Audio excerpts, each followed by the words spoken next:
नमस्कार दोस्तों, स्वागत है मेरे city YouTube channel Janata Janardan with भाई केडी। आज हम लोग चर्चा करेंगे बिहार चुनाव क्यों जीता एनडीए। कल हम लोग चर्चा किए थे कि बिहार में क्यों हारा महागठबंधन। कल का वीडियो आप लोगों ने देखा ही है। अब दूसरे पक्ष को भी जरा देखा जाए कि एनडीए जीता तो जीता, आंधी की तरह गर्दा उड़ा के क्यों जीत गया भाई। जीत जाता 145 से 160 ये 200 पार का क्या मतलब। कहते हैं ना कि बच्चा थोड़ा मेहनत करे एग्जाम में और बढ़िया लिखता है ना, तो टीचर्स का मन थोड़ा नंबर काटने का भी होता है तो दे ही देते हैं। और कहीं बच्चे का हैंडराइटिंग खूब अच्छा हो, खास करके लिटरेचर की बात कह रहे हैं, क्योंकि लिटरेचर में 100 मार्क्स कभी नहीं आता है। तो इंग्लिश, एसएसटी, ऐसा चीजें जिसमें नंबर, हिंदी, इसमें नंबर कटता ही कटता है। लेकिन अगर बच्चे का हैंडराइटिंग अच्छा हो और वो आंसर एकदम सटीक लिखा हुआ हो और टीचर का एकदम पढ़ने में मजा आ जाए, तो टीचर अपनी तरफ से भी सोचता है ना, चलो हल्का सा गलती है ना, दे दो इसको, ठीक है। तो आप देखेंगे किसी किसी बच्चे का लिटरेचर में 100 में 100, तो ये ताज्जुब होता है, कभी कभार होता है।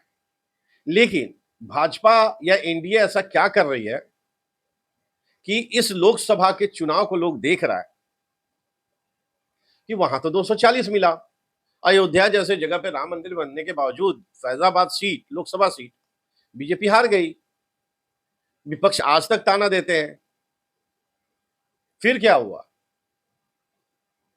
फिर ये हुआ, लोगों के दिमाग में ये था कि अब तो गए बैसाखी ये। लेकिन बस वही विद्यार्थी वाली बात कि विद्यार्थी का मनोबल ना टूटे, तो टीचर सोचता है ना कि चलो थोड़ा सा मेहनत किया बच्चा, इसको देते हैं। सच मानिए, 2024 लोकसभा का रिजल्ट का उम्मीद बहुतों को नहीं था, यहां तक कि विपक्ष को भी नहीं था कि एनडीए या बीजेपी गिरेगी, क्योंकि नारा 400 का था। तो लोग ये कहते थे कि 350 हो जाए, 325, 400 तो नहीं होगा, ये लोग भले चर्चा करते थे। लेकिन 240 हो जाएगा, ये भी बहुत कोई नहीं सोचता था। उसके पहले गुजरात चुनाव, मतलब प्रचंड बहुमत से बीजेपी जीती, जिसका बिल्कुल उम्मीद नहीं था। आपको मध्य प्रदेश का चुनाव याद है ना? तो खैर, ये था लोकसभा के पहले का। अब लोकसभा के बाद, और लोग भी जो है ना, कुछ एक खास वर्ग है, परीक्षा राहुल गांधी का नहीं होता है, कभी नहीं होता। हर चुनाव से पहले परीक्षा एनडीए, बीजेपी, मोदी का ही होता है और इन्हीं को देना होता है। तो जब 240 आया और हरियाणा का पहला चुनाव था, तो लोग बोले कि ना ना जी, अब तो भाई लोकसभा में भी यहाँ आधा इनको मिला है, आधा उनको मिला है, अब तो यहाँ कोई चांस नहीं है। जलेबी वाला फैक्ट्री लगने लगा, शैलजा और आपस में लड़ाई आपस में होने लगा कि अब तो भाई चीफ मिनिस्टर बनना है, तू कौन मैं कौन लगा होने। आपस की लड़ाई का ही नतीजा था कि वहां हरियाणा ये लोग हार गए और दोष देने लगे 1 साल के बाद, और ये वोट चोरी हो गया, वोट चोरी।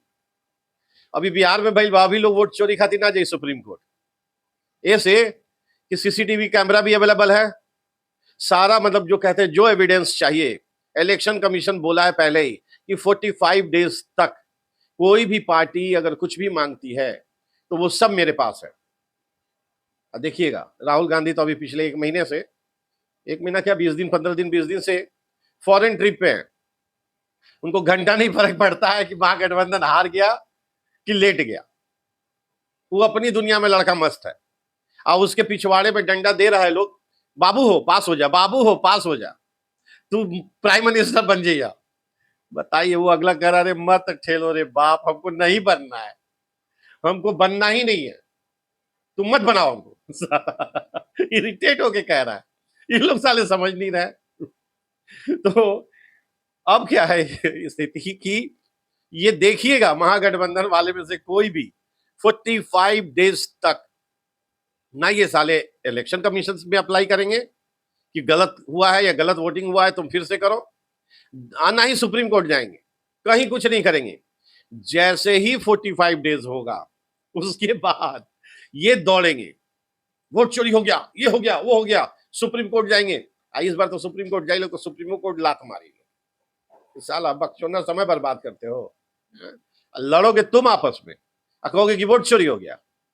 यहां तक कि सुधांशु त्रिवेदी जी बोले, जिस दिन रिजल्ट था टीवी पे जो डिबेट हो रहा था, उसमें आके बोले कि भाई देख लीजिए, अगर वोट चोरी जैसा कोई भी चीज है तो सब डिजिटल एविडेंस अवेलेबल है, आप जाएं और जाके अप्लाई करें, 1 साल के बाद आके कहेंगे तो आपकी नीयत पे शक हो। अब इतना खुल के अगला कह रहा है, फिर भी ये साले नहीं जाएंगे। क्यों?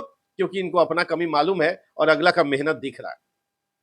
भाई साहब, बिहार की महिलाएं, एक आध वीडियो तो ऐसा वायरल हुआ कि वो रो के कह रही है कि बाबू, हमार लड़का ना घर में रखा था ना कुछ देता, मोदी जी ना हमरा के या नीतीश पेंशनों देता ने, राशन देता ने, हम तो बाबू उनके के वोट दे। अब बताइए, वोट चोरी वहां हो गया ना, पहले ही कर चुका है। अब उस औरत को आप 1 करोड़ रुपया भी दे दीजिएगा, वो मोदी को नहीं छोड़ेगी। जिसको घर मिल गया, जिसको नल जल पानी मिल रहा है, जिसको बिजली मिल गया, जिसको सिलेंडर मिल रहा है, जिसको पेंशन मिल रहा है, जिसको राशन मिल रहा है, और केवल निगेटिव कैंपेन कर करके, वो भी मुद्दा से हट के, बल्कि तेजस्वी यादव ज्यादा अच्छा मुद्दा उठा रहा था, लेकिन तेजस्वी यादव का टांग खींच दिया। खैर, तेजस्वी यादव तो रिलैक्स थे। अब जो जो बात हम पहले बोले हैं तेजस्वी के लिए, अब वो सब कुछ सामने आने लगा है। तो आइए, वीडियो लंबा नहीं करने के बारे में सोचे हैं, तो अब हम लोग जल्दी जल्दी कुछ पॉइंट्स पे बात करते हैं कि आखिर एनडीए जीता क्यों। सबसे बड़ी बात कि पिछले 2020 के चुनाव में जो जो गलती हुई थी, उन सब गलतियों को इन लोगों ने पाट दिया। जैसे चिराग को लेकर के हो, या पवन सिंह को लेकर के हो, कोई भी आनंद मिश्रा को लेकर के हो, बक्सर वाले, सबको बढ़िया से मैनेज करके, और जिनको इस बार टिकट नहीं भी मिला, अमित शाह जैसे गृह मंत्री, कद्दावर नेता, वो तो रिलैक्स रहे, उनको क्या घंटा फर्क पड़ता है पार्टी जीते ना जीते। लेकिन 3 दिनों तक बिहार में वो जमे रहे। क्या किए? सोए पार्टी किए ना जी। मतलब पंचायत लेवल से लेकर के और विधायक लेवल तक, एमपी तक, सांसद तक, हर सीट और हर बूथ को वो मैनेज किए कि अगर कोई नाराजगी है तो उसको समझाया जा सके, और वो समझाने में कामयाब रहे। कंपेनिंग का भी जो इन लोगों ने प्लानिंग किया, ओहो बहुत सुंदर। अभी हम आपको एग्जांपल देंगे, हम चूंकि काराकाट के रहने वाले हैं, मेरा विधानसभा क्षेत्र काराकाट है, विक्रमगंज धारूपुर के हैं। वहां का एक एग्जांपल देते हैं कि कैसे कोऑर्डिनेशन, आपस में कोऑर्डिनेट कैसे किया इन लोगों ने।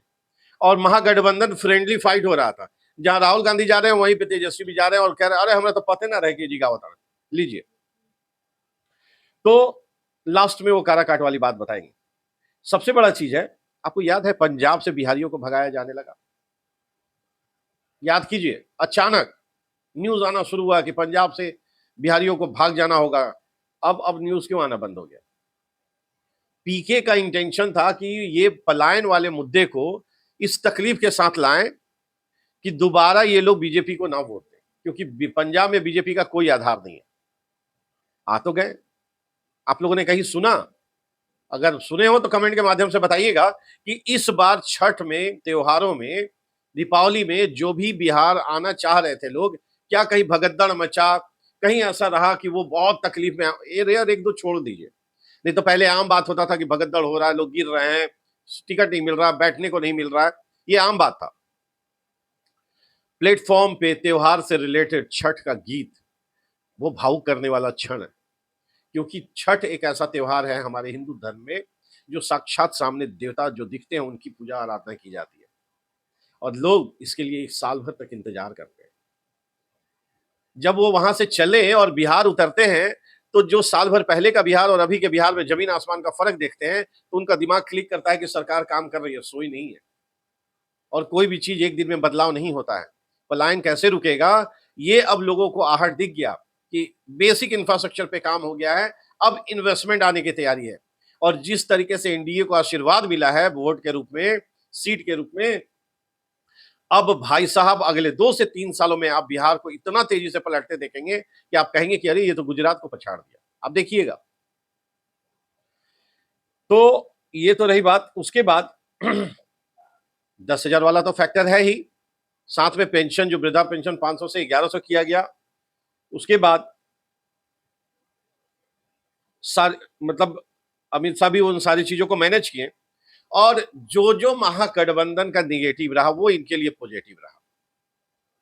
उनका एक एक कैंडिडेट जो नाराज हुआ, जिसको टिकट नहीं मिला, वो पब्लिकली आकर के, मीडिया के सामने आकर के इनको सरापा, गाली दिया और जरा सोचिए क्यों कितना नुकसान पहुंचाया होगा जमीनी स्तर पे। ओवैसी का अपने गठबंधन में ना लेना भी मुस्लिम वोटों का बिखराव, वो भी एक बहुत बड़ा पक्ष रहा। ये ना कोई सोचे कि इतना वोट मिल गया है तो मुस्लिम बीजेपी को दे दिया, ना जी ना। मुस्लिम कभी भी बीजेपी को वोट ना दिया ना देगा। सुख सब लेगा, सुविधा सब लेगा, जरा अगर किसी वजह से उसको ना मिले तो वो गर्दन पे चढ़ जाएगा, सर तन से जुदा भी कर देगा। तो ये कोई भुलावे में ना रहे। हाँ, निश्चित तौर पे हो सकता है कि यादव कम्युनिटी में से कुछ लोग टूटे हों, उनको दिखता हो कि भाजपा जो है वो परिवार की पार्टी नहीं है, वो मोहन यादव जैसे लोगों को भी बढ़ावा देती है। समाज में संकेत देना बहुत मायने रखता है। आप लोगों को खटाखट याद है मोदी जी का वो 500 किसानों को देना, और राहुल गांधी आए तो बोला 500 ही तो भिखारियों को दिया जा रहा है, हम दे 8500। घंटा कोई भरोसा नहीं किया। उसी तरीके से बिहार में इस बार पता नहीं तेजस्वी किस मूड में आके मीडिया के सामने बोल दिए, हर घर नौकरी दे, तेरी ऐसी की तैसी हर घर दे, ना ले बा तारा के खींच के दे, तू ना कर तारा बाप के दे, मगर हर घर के दे।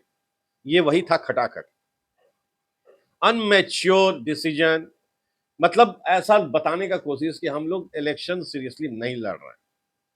तो ये सब चीज था जो एनडीए को जिताने में मदद किया। आप लोग भी कमेंट के माध्यम से जरूर बताइए अगर कोई पॉइंट छूट गया हो, जो आपको भी दिखता हो, जो हम चर्चा नहीं कर पाए, तो आने वाले समय में उस पर भी चर्चा करेंगे।